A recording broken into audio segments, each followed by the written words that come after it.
Hey everyone, this is James Piper. I'm a search engine optimization specialist. Here's my contact information. Feel free to send me a tweet or comment on my website if you have any questions. Also, if you'd like to connect with me on LinkedIn, just go ahead and do that. There's my information. So today we'll be talking about internet marketing. Specifically, we'll be looking at search engine optimization, which is also known as SEO. So a quick overrun for today's agenda, we'll be talking about how customers' buying habits have been affected over the past 30 years with the new technology at their fingertips.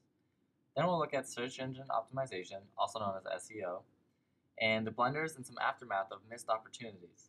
Thirdly, we'll be examining some ROI and how to calculate it while doing internet marketing.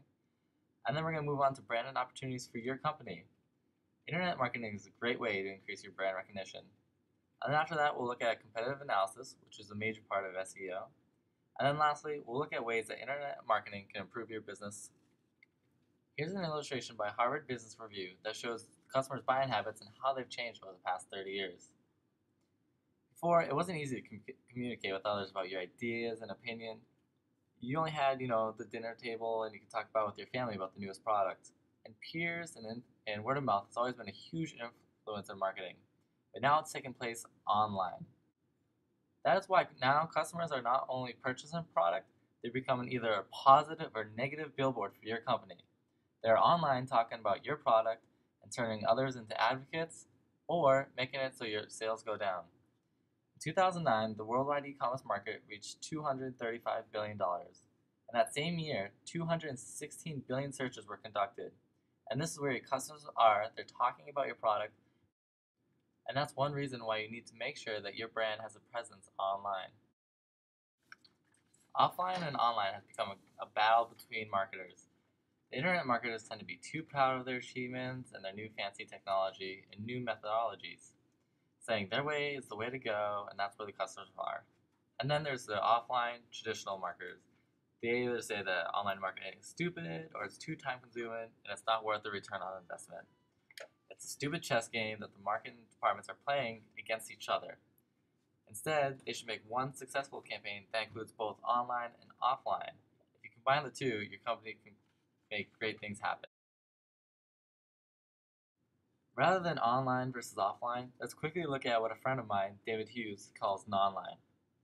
Here's a basic representative of consumer purchasing behavior. The offline story is like this. They hear about a product, get information from a store, ask the salesman questions, and then purchase the item. Cha-ching. Online story? It's pretty much the same thing. They read about a cool product, do some searching on Google or Yahoo, ask experts about it on a website, and then they enter their credit card information. Again, cha-ching. So really, these two processes aren't that different. Now here's the catch. These two processes, more often than not, intermingle with one another. Here's a purchase I recently made.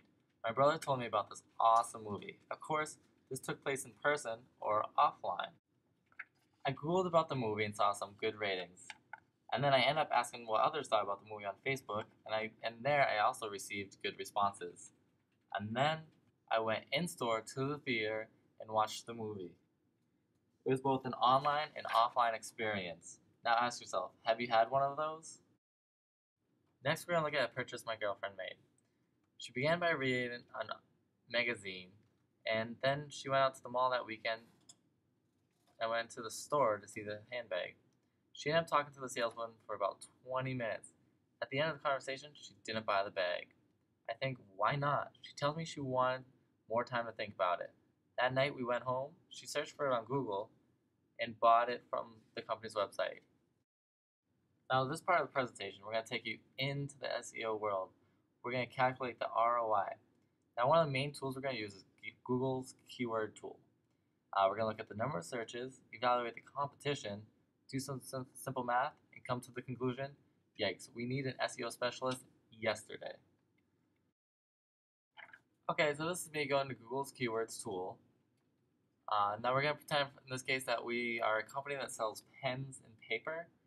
We could sell more back to school supplies, but for now we'll just do pens and paper. So we're typing in the query that people may search, and one of the key things we're going to look at is global monthly searches and the competition. Now, if we look over, pens and paper or pen and paper, the query has 90,000 global monthly searches. That's over 1 million searches a year. Now, data suggests about 50% of people who look at the search engine's results page click on the first result. That leaves your website with 45,000 visitors a month, or almost 500,000 a year. Now, the e-commerce industry averages a 3% conversion rate. With this being said, you can safely expect over 15,000 sales or transactions from this search term. If you could profit $5 at each sale, that's $75,000 of pure profit for one search term. Now let's talk about SEO missing the opportunity, because it could be the end of the world.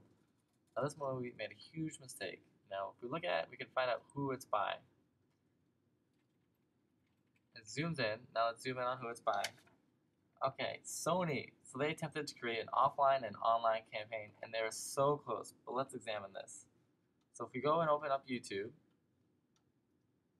here's their trailer that they had everywhere offline and people were watching. Now, take a note that this movie was released November 13th, 2009. So at the end of their trailer, they advertised, "Find out the truth, Google search 2012. So what we're going to do is use Google Trends and see how the offline marketing affected the online search. So this is a tool that Google uses. It's free. Anyone can use it. And so let's see what happened for the movie 2012. As you can see, the movie was released in late 2009, and the searches spiked for it. So the offline marketing was huge. It had a great effect. It was exactly what they wanted. Now let's examine the results. What happened when someone would search 2012, and would the customer understand? People who were searching for 2012, this is what they got. They have no idea where to go. It says nothing about the movie. They most likely lost interest very quickly. And what did that mean for Sony Pictures? Boom, they lost all that money. They had a great offline campaign going, but they missed the online market. So Apple understands the power of search. They have both successful offline and online advertising, and they watch them impact each other, and they make sure they take control of it. They also control the search results page to make sure that their customers understand what they're looking for. So what we're going to do, everyone's seen these ads. It's, I'm a Mac, I'm a PC, and it's usually Mac just doing some branding online that everyone sees. Actually, some branding offline. And run through the ad, there's a joke about the differences between Macs and PCs. So let's see how these impacted search. So we go to Google Insights for search, and we look up here, I'm a Mac. So as you can see, the searching for that query since 2004 has been doing nothing but up and up and up and up. It's been great. Their offline marketing is clearly affecting people's online behavior, which is exactly what you want your customers to do. You want to control what they're doing offline and online.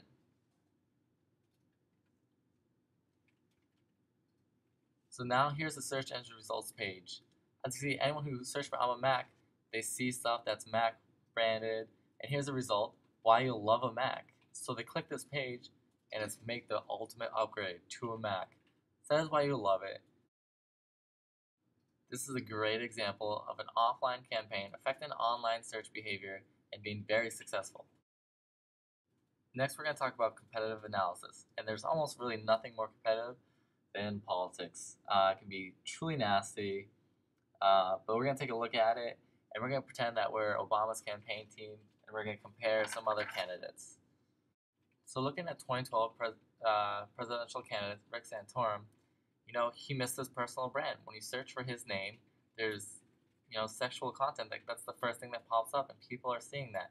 It's terrible, and the only thing he can do now is damage control. He even asked Google to take it down, and Google said no, they will not change the results. So this can happen to your brand. As gross and nasty as it is, you have to make sure that you take control of this. If this happened to Sony or another company, it could be detrimental to their profits. So let's say that we want to see, we don't have to worry about Rick Santorum, but how's Ron Paul doing? So we go to compete.com and we search ronpaul.com. And as you can see, lately he's been uptrending like crazy. So that means that Obama's campaign team needs to watch out for Ron Paul. because he's taking control of his search engine results page. He's taking control of his website and his personal branding. So he's a real threat to Obama's success in the 2012 campaign. So here's our conclusion. You need to keep up with your customers. Traditional ways are still great, but make sure that if your customers are somewhere else, that you're there. Don't miss opportunities for sales and profits. Make sure you got the lowest hanging fruit with the highest return on investment first. Watch out for your competitors. Make sure you know what they're doing. And one thing I can't stress enough is be customer centric, and you will win. If you'd like some further reading, there's my blog, Marketing the Age of Google by Vanessa Fox is great. Also, Distilled's website's great. And thank you so much for watching the video, and I hope you enjoyed it.